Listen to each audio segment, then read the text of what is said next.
I always say we are nothing but a fart in the wind in the cosmos of time. As a kid, you think that's cool and you think success is a big house, car, and lots of women around you.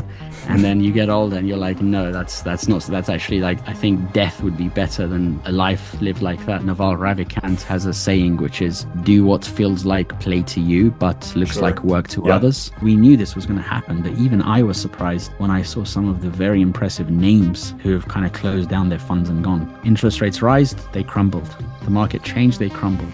We were like, okay, 0% management fees, 20% carry. We will increase investing again in the long-term future. We still do small deals here and there, but our focus primarily is on the podcast and the media publishing company. If I'm not in the gym, I'm basically just glued to the desk. I don't want to manage any staff because that's another form of slavery. You don't want to just avoid being an employee. You also want to avoid being a master. Super excited to have you here with us on my podcast, Cyrus. From the first time I came across your profile, and you always impress me because there's also a lot of your experiences that I could really resonate with. So for example, as an emerging fund manager myself, and I'm so impressed that you co-invest with all these big names in Silicon Valley, like with Founders Fund, A16Z, Paul Graham, or Sam Altman, but you don't charge management fees, right? And as a podcaster myself, and I'm also quite curious about your pivot from doing VC interviews to deep dives into Lindy books. Actually, I just learned the word Lindy from you as well. Very nice. And sure. And not to mention, as a Model S P85 owner, I'm also quite curious about your role as a full stack operator at Tesla. So what it's like. So we've actually got a lot to cover today. So hopefully we've got enough time to really deep dive into these topics. It's a pleasure. I'm honored. Thank you for the invite. I had friends in university who came over from China, and they're always similar to my Iranian or Middle Eastern background, very studious from a young age. You have to get high grades in all the STEMs.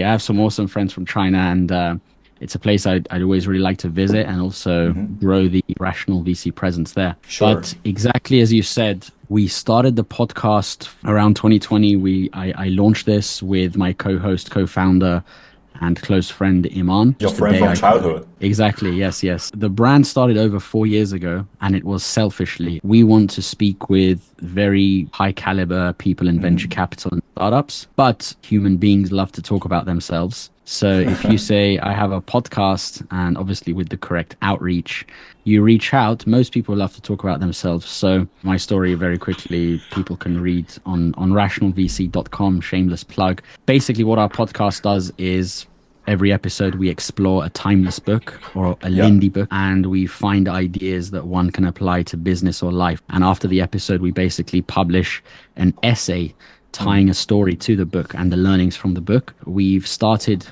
since pivoting, with Nassim Taleb's Inserto series, the 5 books, and Poor Charlie's Almanac. And the reason is these 6 books have essentially, since even 4 years ago when we founded the brand, the name Rational VC, a rational VC is an oxymoron in itself, but the name Rational really just comes from, or the whole brand philosophies and everything, the teachings since inception were founded upon the teachings of Inserto series and Poor Charlie's Almanac.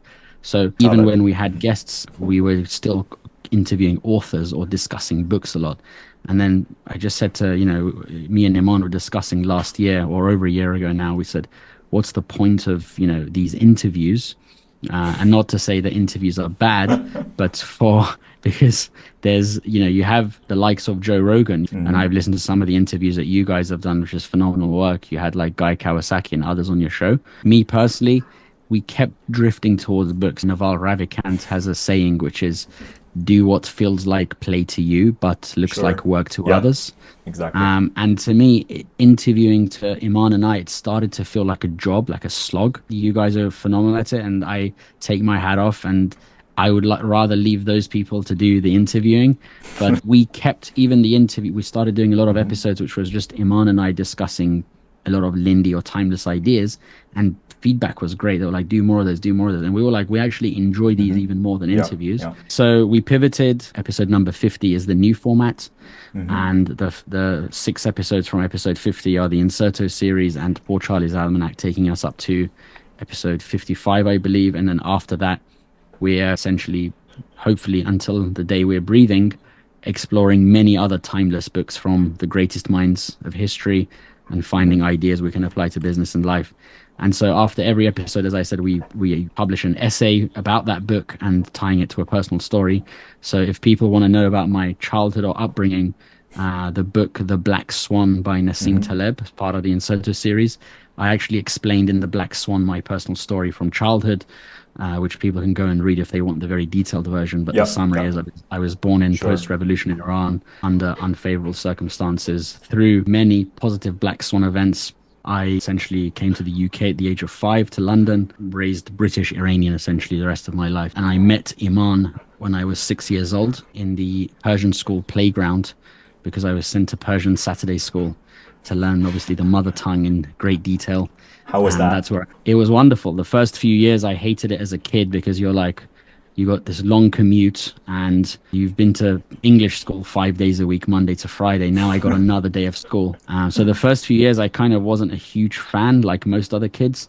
But then when we started hitting our teenage years, we all absolutely loved it and look forward to it because it's a unique place where you're celebrating, 8,000 years or so of rich culture and history. At that time, what do you think you would be doing right now? No idea, but when I was that age, anytime I found a computer, I would be absolutely glued to it. Is the only thing I remember. And when I did get a computer eventually around the age of, I think it was 11 or 12, I would make really crappy no-code websites that was just photos of me and my friends with different pages.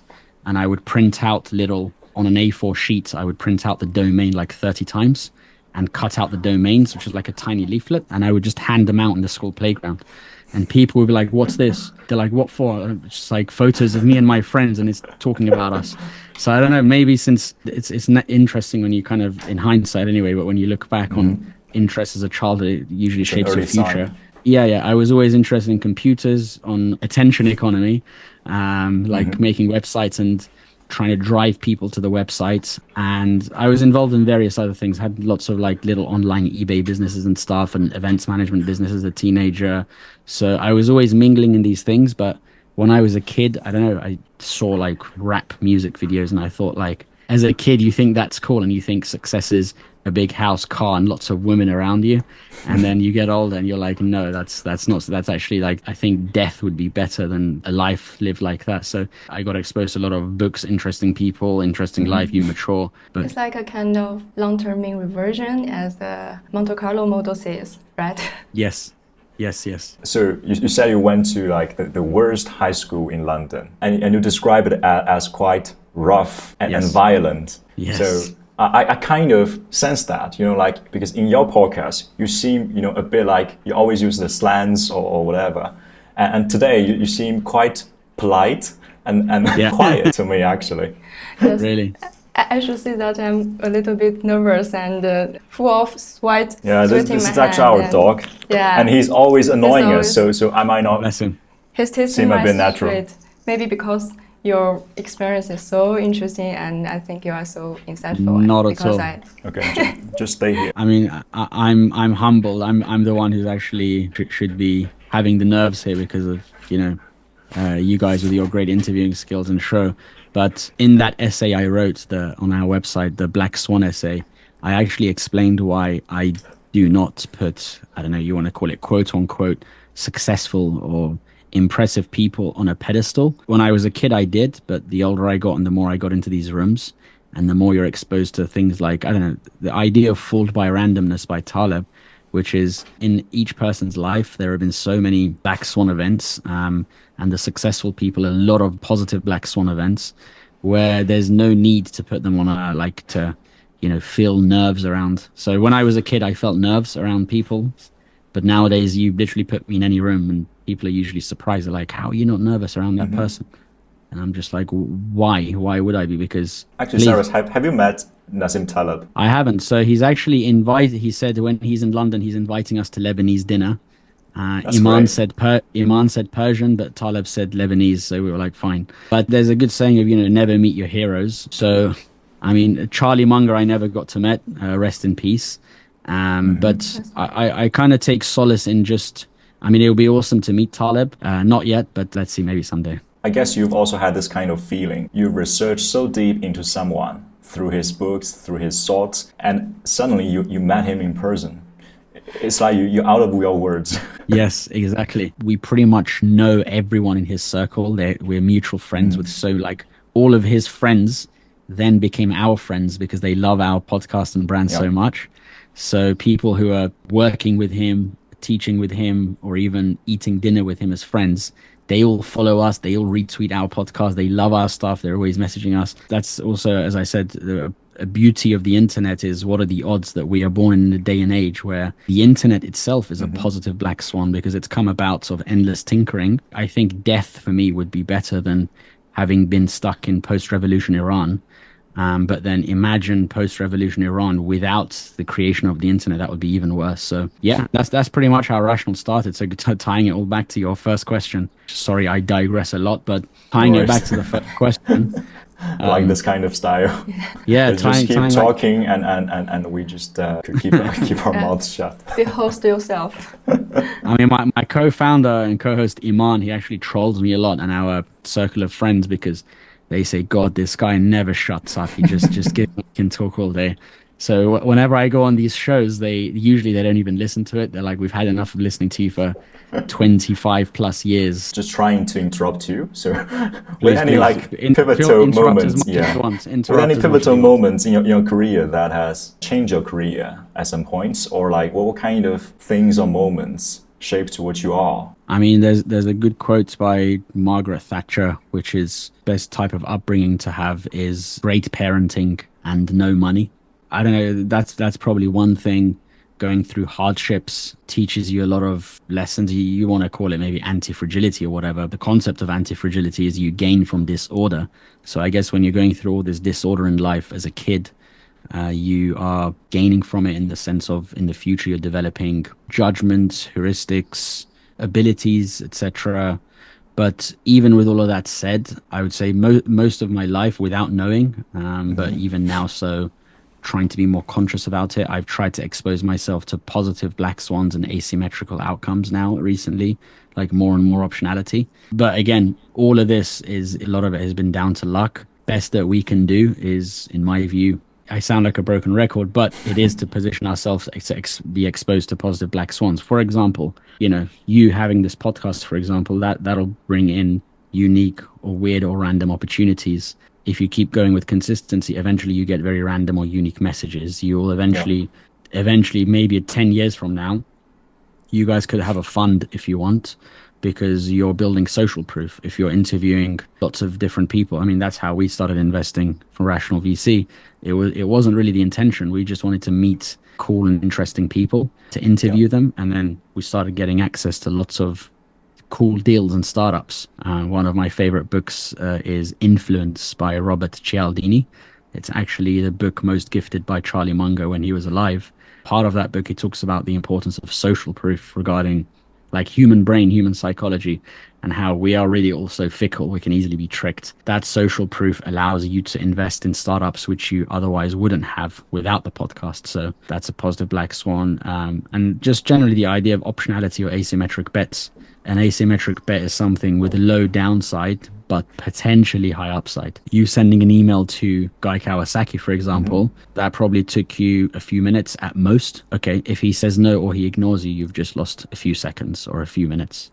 So that's low downside, but potentially high upside. High upside, sure. The even higher upside could be the relationship develops, you guys end up investing in the future together, so on, so forth. So I try to position myself like positive black swans to be able to benefit from asymmetric bets. When you spin lots of different plates, you throw lots of darts, you're just doing a whole load of stuff, then eventually some stuff sticks, some stuff works, some stuff doesn't. So strengthen your advantages or try every challenge. Which do you agree with more? Yeah, I don't know. Some people are the notion of running towards challenges. Some people are kind of doubling down on their strengths and running away from challenges. My career is pretty much, history of my career has been the opposite of that, because after university, I was in the founding team of Silicon Valley Bank in the UK and Europe. And then after a few years in banking, where we built that to an incredible office and presence in the region, I left the role and then I was dabbling in startups. And then I just suddenly decided to become technical, so software engineering. That really, for someone like me who's very, I guess, extroverted and doesn't like to sit down to do, I always laughed at the software engineers. I look at these nerds, they can't even have a conversation with me or look me in the eye. What caused that change? What caused that transition? Yeah, as I got older, I learned to actually firstly appreciate those people way more. And I realized much of the magnificence of the world around us is due to the marvels of engineering. And then what changed that is when I left banking, I listened to a podcast by Naval Ravikant. The ideas talk about leverage. So leverage multipliers are code, capital, media, and labor. Yeah. And I said, well, labor, I don't want to manage any staff because, as Taleb says, that's another form of slavery. You don't want to just avoid being an employee.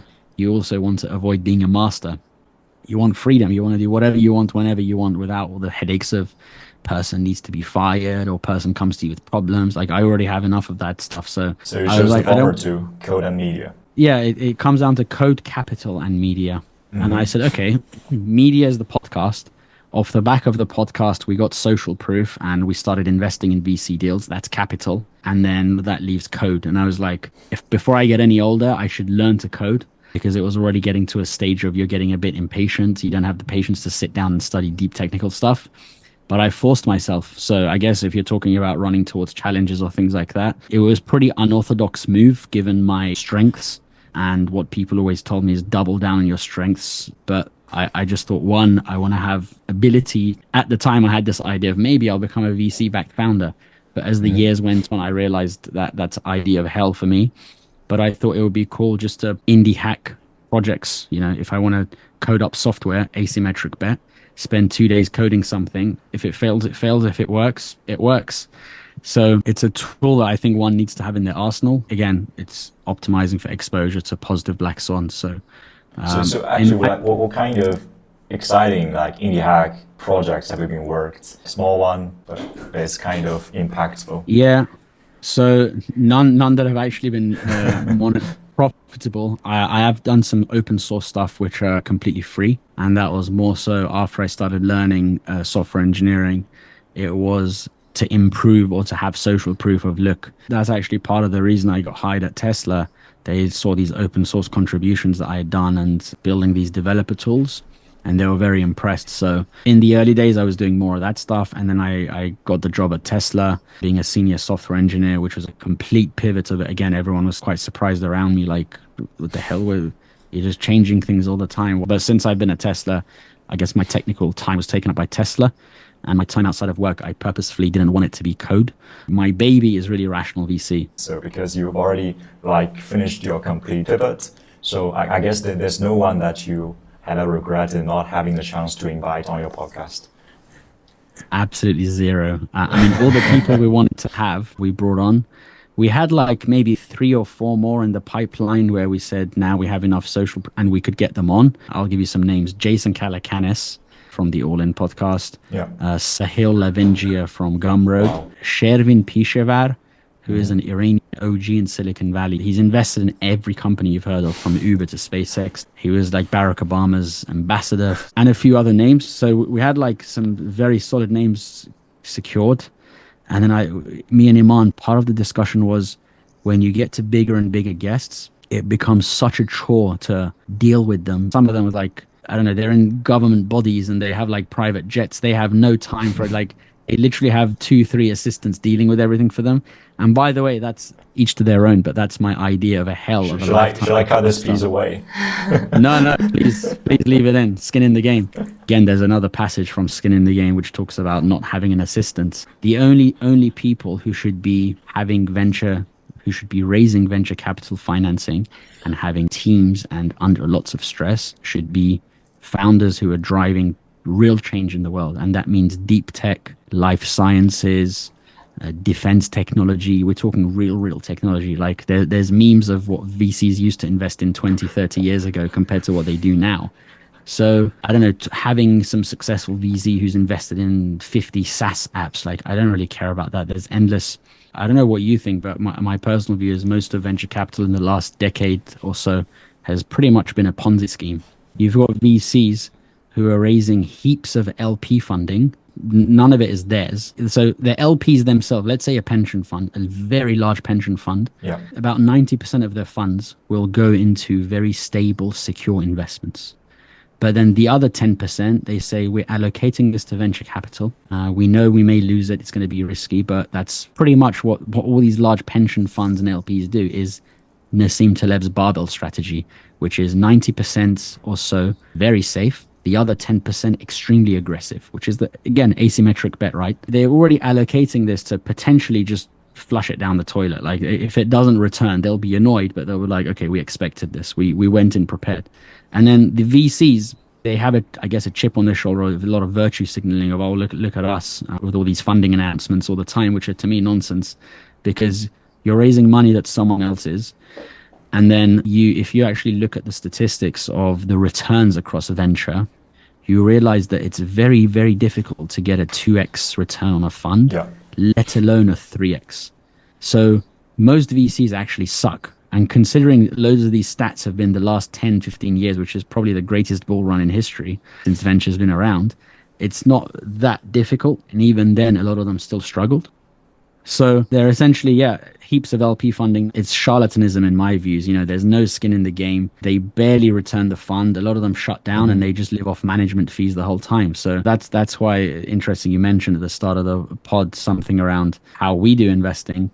Investing for us is not a full-time thing. It's just a fun side thing. We had soft commitments just over 3 million during the peak of the market.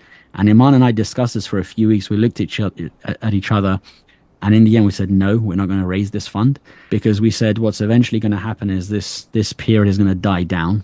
And then we're going to be struggling to raise fund 2, and we're going to die out and become irrelevant like most other people, which is exactly what's happened now. It's funny being on like Twitter, everyone's posting tweets about the struggles of not only raising funding for your startup, but also a lot of VCs have closed down. A lot of credible names, young emerging managers or GPs have closed down because after fund 1, they couldn't raise fund 2, or just the returns, the payback period is so long.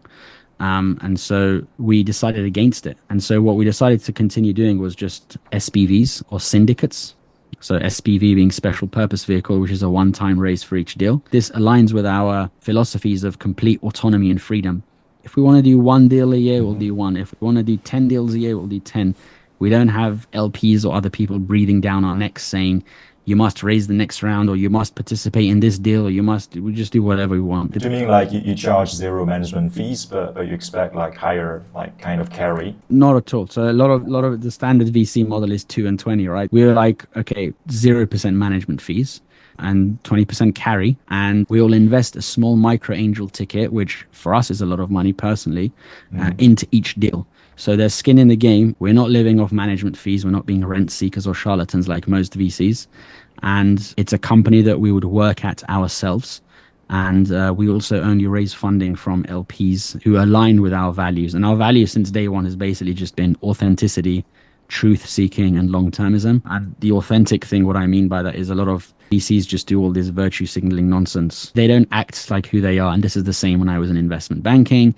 This is the same when I'm in Tesla. In all these corporate environments, no one is really themselves. Like they'll be very polite, smiling to your face, and they'll go home to their wife and be like, oh, that guy.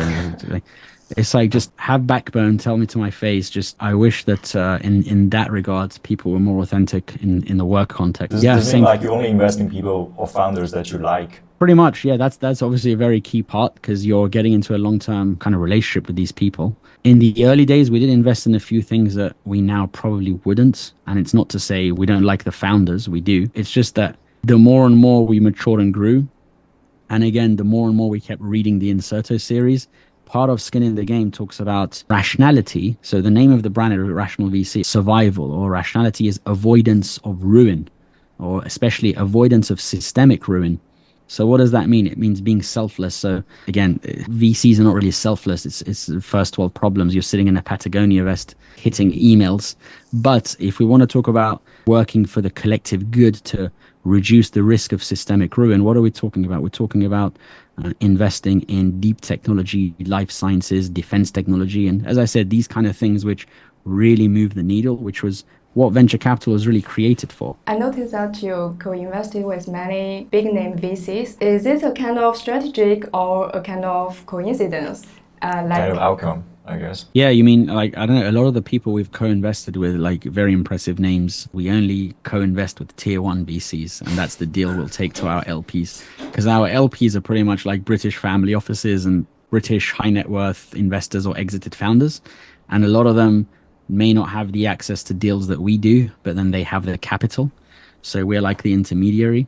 I But guess yeah, they as buy time in went, this kind of rationale a lot, right? Because they need access to like the top tier American pretty VC much. ecosystem. Yeah. It's pretty much they need access to that exactly, and we bridge that gap. That's how it started. But fun fact, I guess, how it really kicked off investing in some of these big deals is just purely from the podcast. I'll give a few examples. We're doing the podcast. Naturally, more and more people from the UK ecosystem were messaging us. One of them reached out to me, Mary Lynn, who is actually a phenomenal British Chinese lady founder of Odin. She messaged me a few years ago. She says, "Oh my God, I just read this essay of yours on Rational VC about I think it was financial minimalism essay, and how founders could be more smart with their capital allocation for their company." We got talking, and I then met her co-founder, Paddy Ryan. We became very good friends.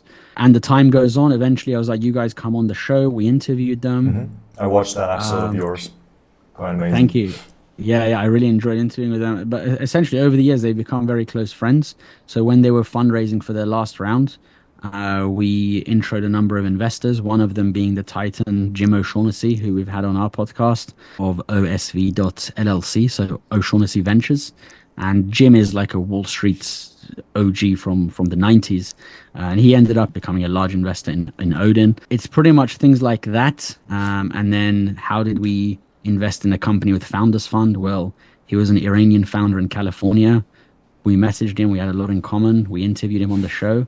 Then when he was fundraising, we kind of had an opportunity to invest. We raised funding from the British people here, and then who was leading that round, Founders Fund. So again, it goes back to a lot of the teachings of, I guess, Naval Ravikant's 3.5 hour timeless podcast of how to get rich without getting lucky, about exposing yourself to cool opportunities and leverage. So back to the case of Odin. So through your introduction, and OSB invested in Odin finally, alongside with you. So does it just work as simple as that? You host podcasts with each of these guys, and you say, okay, I guess you are fit, a founder investor fit, and let me be the syndicator, and then that's the deal. I wish it were that simple, but in a way it is, because we wanted to interview people who we actually liked. When we interviewed them, there was a natural, we're geeking out, we're having fun, we're talking, and then we'd become friends. And so eventually when they raise a round for their company, we'd have access. So it's a long-term game, but then our interests were drifting more towards, again, being authentic with what we like, which is discussing a lot of timeless books. And I think we'll leave the interviewing to others who are better than us at doing it. And we, I think, are much better at discussing or exploring books, both we think and others think as well. So that's essentially the pivot. I guess it's great that you're really doing like what you really enjoy to do. I noticed that your recent podcast is 4 hours the longest. And I read that you worked on it for 14 hours. So I wonder, which part of work do you spend the most time on? Yeah, I would say, I think the last episode with Iman and I was combined over 100 hours of work put in. Because I remember, like you said, you highlighted on like each page or each sentences of the book. And then you wonder, why do I highlight in the first place? Pretty much, exactly, yeah. I guess Taleb's books are books to be studied, not read, and that takes enough time. And then you're preparing all the podcasts and stuff. You're then recording the podcast, which is that itself. It's probably like 6-7 hours, but then we cut down a lot of things and it becomes 4 hours. And then after that, you've got all the editing and post-production. And then you've got to prepare all like the marketing material, which is like the snippets and the tweets. You got to do all the timestamps, the yada yada thumbnail title. Yeah. By the time it's all done, collectively together, we've spent over 100 hours. We recently had Daniel Vassallo on the Bed of Procrustes episode, the last book in Inserto, which is coming out soon, the episode. And he said, guys, like, what's the deal with this? You're spending all this time, because he's very efficient oriented, right? He's got an engineering brain. He's like, if I put 1 hour in this, it needs to earn money instantly or something, or it needs to make money, or I kill the project. And I was Seems like you're building things that don't scale. At this point, it's not really asymmetric, because the downside is a lot of time that's spent into it. It goes back to, do what feels like play to you, but looks like work to others. Like I sometimes in my dreams, I'm thinking about like podcasting and stuff. And right now, the only thing that's preventing us from podcasting is basically it's a game of who can do it the longest. So Jason Calacanis said this to Harry Stebbings many years ago, and I echo that as well. If you look at David Senra of Founders, if you look at the Acquired podcast, they've almost been a decade in. Harry Stebbings, almost a decade. Sure. It's really just a game of not only the longest, so it's a game of consistency, of course, but also a game of volume. So Iman and I, yes, we're focusing very much on long, detailed, timeless, high quality episodes, but we still understand we need to increase the volume. And the only thing that's been preventing us from that has been we're operators by day. Being a senior software engineer at Tesla, especially when you don't have a deep technical background like everyone else, that's not to take lightly. And then Iman himself, who comes from the consulting world, doing 100+ hours a week of work, and then now he's an operator at a fintech. So we're very busy, and then we obviously like to go to the gym and have all the other normal human responsibilities. So, thank you again for taking the time with us. Thank you guys for the invite and all the preparation. I should be the one thanking you. I guess to wrap it all up, we are going to be going eventually full-time on Rational VC, even if it makes 0 sense, because we're really enjoying the podcast and we want to go full-time on it soon. So hopefully we're going to be increasing the volume a lot and more regular uploads. Yeah, it's really amazing journey that you have kickstarted. So like the only podcast that by average lasts longer is Lex Freeman's. Lex like got both the volume and the length and the depth. Yes, it's insane. It's insane. I mean, he does it full time, but I still take my hat off because his work rate and consistency has been very good. And what allows a volume and consistency, what allows you to just keep publishing every week? Well, it's having nothing else to do. It's basically having financial worries taken care of, runway or burn. David Senra from the Founders podcast, he sold a business before he started Founders. And he had enough money. He just said, I'm going to keep doing this until it works. You should be doing like what you want to be doing, like after your financial freedom. Actually, we haven't reached that goal yet, but we are doing what we describe as the thing that we want to do after our financial freedom. Yeah, I would even argue, I mean, what people say financial freedom, a few years ago, my idea of financial freedom would have been at least several million. But now, maybe I've been brainwashed by the relaxed Europe lifestyle. I think financial freedom is much, much lower than that. It's like a great book, which I highly recommend. It can be read in maybe 1 hour. It's called The Sovereign Artist. And it's published by my friend Yuanzhe. He's my favorite follow on Twitter. It will really change your mind around perception of how we should be living life. And a lot of our desires or what we want is driven by mimetic desire, René Girard's philosophy, which was further brought to modern attention by Luke Burgess, a guest on our show. So Vizzy explores all these things. He says, a lot of modern day work and stuff we do is just, it's all nonsense. Freedom can actually be achieved much closer than we think, which is same as me. I clearly don't have multi-millions. It's all about lifestyle design to just try and design life in a way where, you can do what you want to do. So for me, whether I have 100 billion or whether I'm in a position of nothing, all I want to do is basically just do the podcasts. That's why we're designing things in a way to hopefully going forwards do it full time. Mm-hmm. So have you ever thought about like there could be another pivot or another phase like after all these deep dives into these Lingy books? That could also be the case, right? At first place, when you started Rational VC, you might be thinking like, I'll be doing these interviews forever. I mean, when we started, I didn't actually think it would be even forever. I said, let's just do this. It's cool. We meet cool people that we otherwise wouldn't be able to meet. But after years of tinkering, and this is why doing a business or just tinkering on any side projects is the best thing one can do, because the feedback cycle of the learning is unmatched. You don't learn this stuff from theory or from textbooks or university, which is a lot of the gripe I have with the traditional Iranian or Chinese parents who are so focused on studies. In the real world, a lot of feedback comes from, taking action, doing practice, not theory. Practice comes before theory, in my view. Yeah, maybe the podcast direction will change in the future. But as of now, we feel like we've really, after years of tinkering, hit or achieved this, if you want to call it maybe product market fit, but more so the joy we enjoy ourselves in the day-to-day of it. So the long-term goal is build it into a media company. We currently have podcasts and essays, eventually get into books too. Our friend circle now, we're fortunate to be surrounded by authors. Friend of the show, Eric Jorgensen, who wrote the Naval book, he sold millions of copies. He is now the CEO of Scribe Media, which is a self-publishing company. Yeah, he's ready. If we want to publish a book, he's like, you guys should. And several other friends who've gone from like the blog to author model.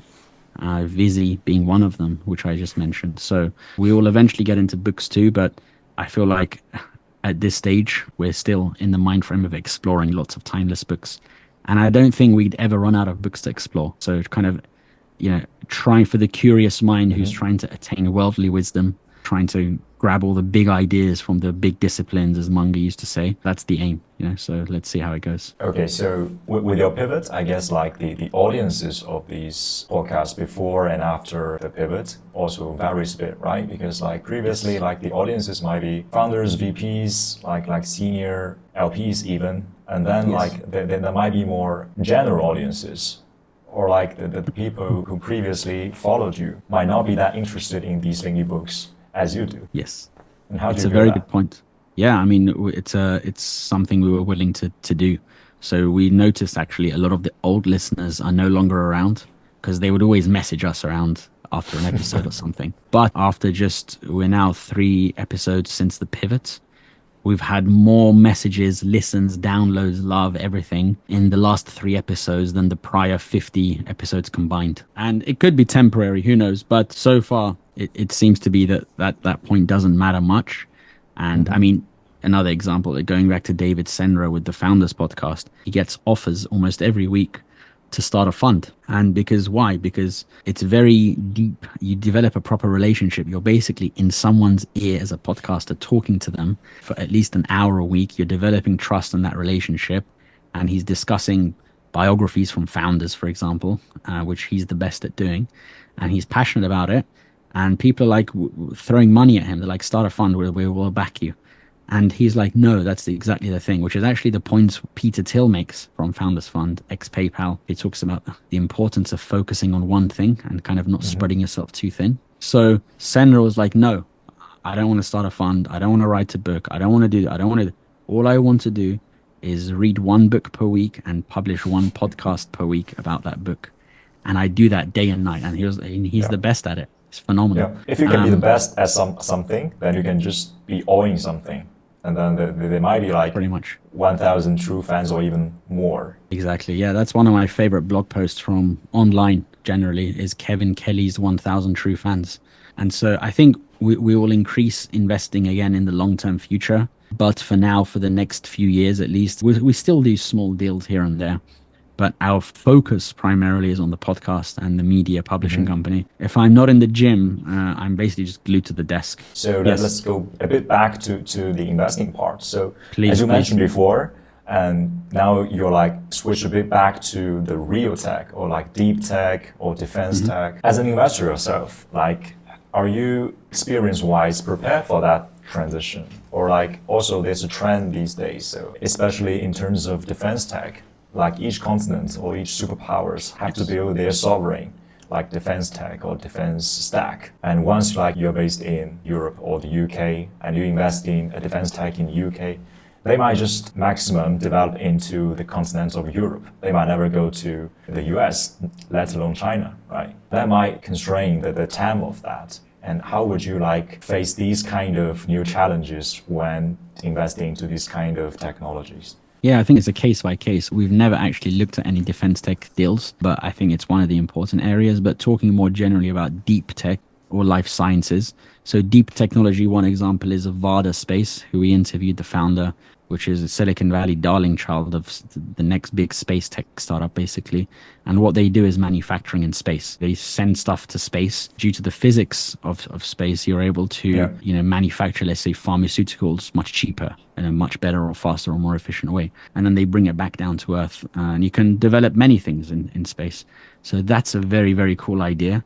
For example, these kind of deep technologies, which are improving humanity rather than a SaaS app. So life sciences similarly, and you're talking about TAM, and the way I think about it is, if I'm looking at something like that, BARDA space, for example, the TAM on that is, who knows, like that is an asymmetric bet in itself. Whereas I'm not saying the guaranteed upside, but I'm saying the upside potential has no ceiling on it. How much value do we put on? For me, a lot of it is also, might sound a bit trite to say, but it's not just what numbers is it going to do or what TAM or stuff.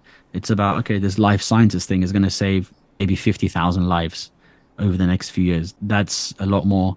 I guess once we have the basics of humanity in our personal lives taken care of, then, as I said, I think freedom for each and every one of us is much closer than we think. We kind of already have it. It's a decision we can make. Then it's like, okay, how do I serve humanity?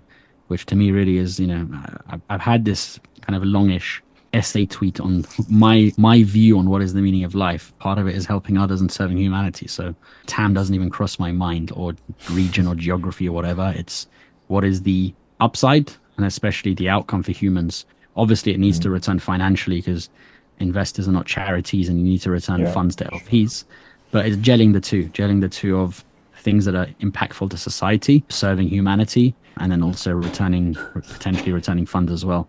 And again, going back to skin in the game, rationality is survival and rationality is avoidance of systemic ruin. So this is kind of serving humanity to help them. So it's a kind of anti-fragile for VC to benefit from every sector's change. I guess, yeah. I mean, anti-fragility is gaining from disorder, right? So if the space is changing, how can a VC gain from that change? How can they gain from that disorder? Most VCs, as we've seen in the last few years, were fragile, unfortunately, because interest rates have increased now. And what's happened? They've all been cut out. They cannot raise fund two, and they closed down. And I was very surprised. I mean, we knew this was going to happen, but even I was surprised when I saw some of the very impressive names who have kind of closed down their funds and gone. Fred Destiny, for example. Yeah, I mean, he doesn't come to mind because he said it's for other reasons. But just, I'm talking more generally, even in Silicon Valley, California, VCs, there were a lot of young emerging managers, general partners who raised large funds, even deep tech funds. And they were very well known on, let's say, VC Twitter. There's a number of these people, and they've closed shop and gone. So they've struggled. They were fragile because interest rates rise, they crumbled. The market changed, they crumbled. How can one gain from that change in the VC market? I don't know. I guess that's maybe why we're not doing it full time. I think VC is now slowly becoming more commoditized. We may not see the returns in the future that historically some of the best performing funds have seen, just because there are, more and more people in it. It's been commoditized. You've got a lot of places that are now, they talk about, quote unquote, democratizing access. So yeah, I think the economics in the future may not be the same. You got to be really, really passionate and enjoy it to do it. So for example, when I worked at Silicon Valley Bank, when you're in any type of banking or investment banking environment, I think 97 or 98% of the people hate the job deep down, and only 2% are genuinely passionate about it.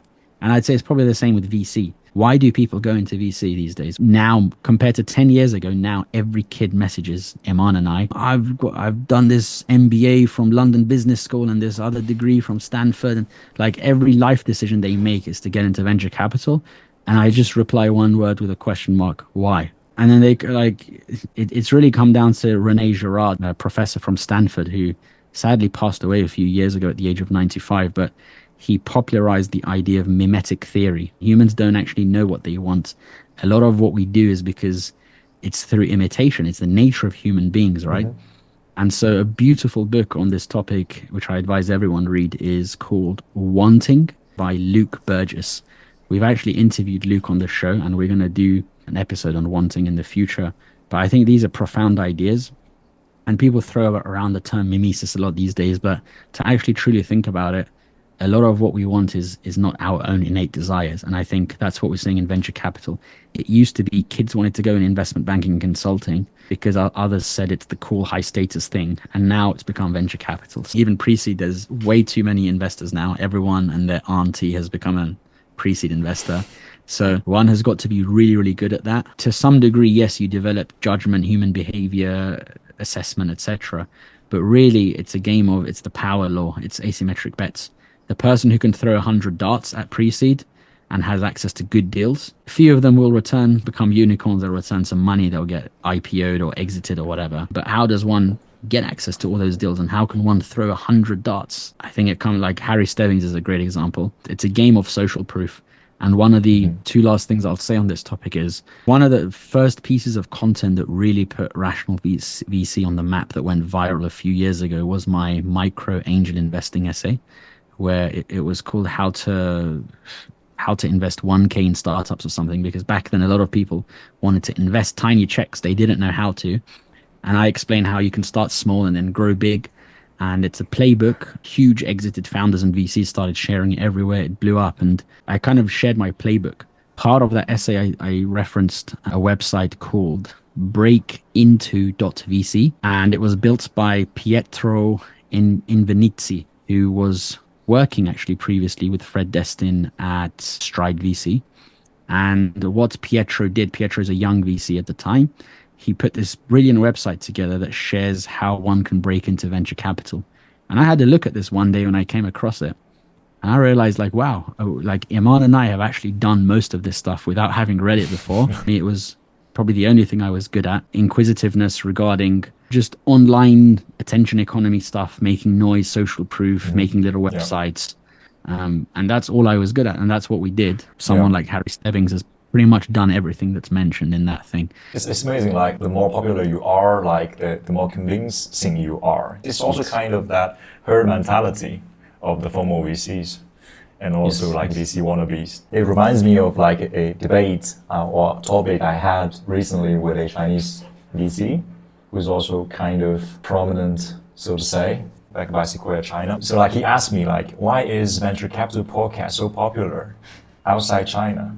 Well, to me, that's kind of a question that is so obvious, right? You've got like the social proof, you've got everything. It's kind of the best leverage you could get, and it's for free, right? And he keeps asking me why, like, what's that kind of like magic business model behind podcast? It seems like to be a low upside, or it doesn't like generate cash flow or money at once. And after kind of such debate, I shut my mouth. There's nothing more to debate, because if you don't believe in something, then it's just nonsense to someone. I mean, yeah, podcasting is in the payoff space, right? It's like making movies or becoming an author.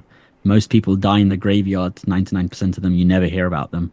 But 1% blow up huge. And again, asymmetric payoff. So yeah, I guess it doesn't make financially sense. For me, it's more a case of we're just, again, going back, a lot of the teachings of Inserto is just endless tinkering and endless feedback to make some monetization from the project. And we've been in talks, we've had some opportunities, but we've been waiting for the right time, and we're underway now with that plan. So we're going to execute some things soon.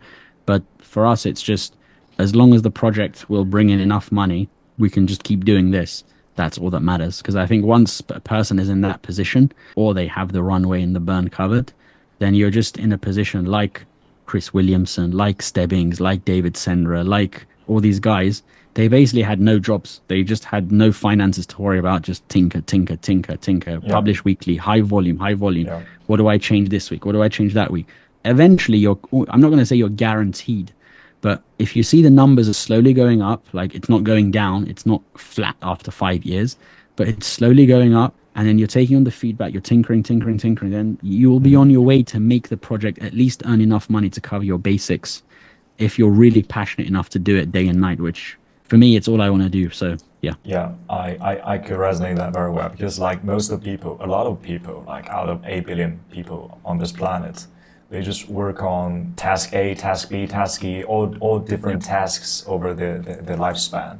But if you really focus on something and only do that one thing, you'll become something different. And also, like to echo the point that you said before, actually a European fourth manager told me like Stebbings made a lot more out of content rather than investing. Absolutely correct. Yeah, I mean, a few years ago he was charging ridiculous fees for sponsors, and he was booked out for a few months. So I can't imagine what it's like now that he's bigger. But yeah, even him. I mean, we've been in the last few episodes we put out, Rational VC, since we made the pivot. We've broken into the podcast charts, the investing charts, like the top 50 or the top 30 a few times. And we're around these guys in the charts. I'm like, a few times I think we were even a few spaces ahead of Stebbings, and then or the Art of Investing, or a lot of these guys who are all in the investing podcast space. We're basically in the charts with them. But then because we don't publish weekly like them, after like a few weeks we're back out the charts again, and then we publish an episode, we're back in the charts again. So it's really just a game. It's not a joke. It's even if you're full time, I think weekly is still a stretch, but fortunately for us, it feels like play. So when we are full time on it, we'll go very aggressive and go weekly for quite a long time. It's also something that we are trying to put more emphasis on these days. So we adopted a quick tactic. So we hired an intern who makes these kind of short clips for us. So like, because by average, our content in like the Chinese media of venture capital, we are the longest. Like our average length is like 1 hour. Yes, and now like within each episode, we can easily make them into like 15 or 20 pieces, which lasts about half a minute. Largely increases the exposure of our content in the eyes of the venture scene. Yeah, we actually had we had some very talented kids who are doing some clips and stuff for us. If you're doing interviews, I think doing clips is very wise. And then you'd redistribute them to, let's say, TikTok, Instagram, Twitter, etc. But if you're doing 4-hour podcasts like us, and it's really like our target audience is not like Harry Stebbings has killed it on TikTok and all these short form clips. He's doing great. But our content is not exactly, we don't want to serve the TikTok community or the shorts community. Yeah, I'm just saying, like, out of this 8 billion people on this planet, right, there might be like 500 million people who has been exposed to your content. How about the rest? Yeah. I mean, for us, again, going back to Kevin Kelly, 1,000 true fans, if someone reads that essay and they really understand the meaning of 1,000 true fans, what does that mean? It means if you launch a product that costs $500 a year, so David Senra has founder's notes, and this costs $500 a year. It's not a small amount of money. It's actually very expensive for a podcasting product, probably the most expensive out there that I'm aware of. And a lot of people pay this. All you need is 1,000 true fans. So I actually would think my idea of hell would be to have like Joe Rogan kind of fame. Obviously, a niche podcast would never get that big. But it goes back to Naval's point of you want to be like wealthy or free and anonymous. So I like this idea of being like a niche micro celebrity, if you want to call it that, which is like, I don't know, 10, 20,000 followers, subscribers, you have 1,000 true fans, which is if you put on an event in an arena like the Acquired guys, 1,000 people turn up. If you have a $500 per year product like David Senra, 1,000 people buy that. I don't want to go beyond that, but I'm not too sure. But I think if you want to expand presence to like the Western market, like UK, USA, I think you will really enjoy Twitter and get good results from it. So with those short clips that you mentioned, if you upload them to a tweet, and then in the tweets you just write a few words and you tag a few different accounts. So you say, for example, I've spoken here, I've name dropped a lot of interesting people, or I've mentioned stuff, right? So you clip that, and then in the tweet you say, we had a great time, chatting with Cyrus on views about whatever investing, where he spoke about strategies used by, and then you tag the 5 people I've mentioned, but they have to be tagged. And then all it takes is, okay, asymmetric bet. Most times nothing would happen. Sometimes what happens is that person you've tagged is going to go and retweet or reply or like it. And then it just drives the algorithm, and then more people kick in, and then you get a few follows. But it's a very long game. You got to be consistent with not only the content, but also with it's what me and Iman always talk about. Half the job is content, the other half is distribution. Most people spend 99% of the time on the content. Same with a lot of writers online, essayists, bloggers, podcasters. 99% of the time on the content, 1%. Yeah, and then when it's published, just one tweet or one LinkedIn post, check out the new show. No one's going to check it out. No one cares. So half the job, if you spend 20 hours on an episode, including editing and writing the questions and interviewing, etc., then you got to do the exact same amount of time in the marketing and distribution as well. There's so many things that I've learned from you from this episode. I mean, like, without asking you the questions, you're giving me the answers directly. Yeah, I guess it's when I podcast myself, I understand the I understand the pain points myself. So. But yeah, I guess I always say I'm just a pleb figuring it out. But one thing we're blessed with, speaking with you guys as well, that you're also blessed with is you have curious minds. And that's all you need. Curiosity will take you a long way, because you go find the answer, you try it, doesn't work, you get feedback, you tinker, you're curious, you go and seek more knowledge, you come back. So really, curiosity is the foundation and bedrock of all of this, I'd say. I'm honored and humbled that you'd invite me to your show. Thanks so much. Hopefully we can meet someday. Maybe I visit China. Why don't we go on the last stupid question, like, what's the meaning of life? Yeah, I guess Cyrus has partly answered that question. But yeah, we expect like a longer version of answer. I actually have, let me see if I can, give me a second to find the tweet I did on this, because I mentioned 5 or 6 bullet points. I can never remember all of them. 1 second. I can't find it, but I'll spout out just what I can remember, right? Essentially, you have this notion of people who, they talk about, I already touched on this, prestige, the idea of prestige, or doing jobs in VC, or sitting on boards of companies, or just doing things that it's all mimetic, it's all through imitation. In all the years the earth has been around, I always say we are nothing but a fart in the wind in the cosmos of time. Like, in the 13 billion years of Earth, we're here for like, maybe if we're lucky, 100 years. It's irrelevant. We are a speck of dust. We're completely irrelevant. And so people get too bogged down by all these details. So yeah, I think meaning of life, I already touched on one earlier, is helping others. But another one is to be able to get in a position where you can, I'm not talking about several millions, but as I said, you obtain enough independence or freedom to do what you want, to do what feels like play. And then you participate in that through leverage or something. You also become the best version of yourself in every capacity. And that obviously means, you're trying to become an erudite person, a well-read, physical strength, whether it's health, mental, spiritual strength, everything, you're working on yourself. The next point is you have as many children as finances allow, and you pass on all those great qualities you learned. And yeah, you help others. I think there were one or a couple of other points that I wrote. It was a long essay, but the summary of it is comprehensive already. Yeah, the summary of it is that. And it's like, some people say, I'm going to go backpacking for 2 years around the world to find myself. So you don't need to find yourself. You just need to do those things. That's pretty much the meaning of life. 500 years from now, no one's going to remember us. Like me, you, us, like anyone here. Maybe the only person they'll talk about, 2 or 3 people from our generation, maybe like Steve Jobs, maybe Elon Musk, and maybe 1 or 2 others who made big contributions to medicine or something. I don't know. But that's it. Other than maybe 3 or 4 people, 200, even 100 years from now, like, how often will your great grandkids think about you? Like 200 years from now? Rarely ever. Maybe 5 seconds once a month or something, or once a year. So we shouldn't be living for others. We shouldn't be doing all of this like prestige nonsense and status chasing and whatever, which most people fall into the trap of, especially in VC space or like all these spaces. So yeah, I think that to me is the meaning of life. Become the best version of yourself, have as many kids as possible, achieve financial freedom so you can do what feels like play to you and what looks like work to others, help others. And yeah, that's in a nutshell. This is like the best, or at least like most comprehensive answer we've got so far.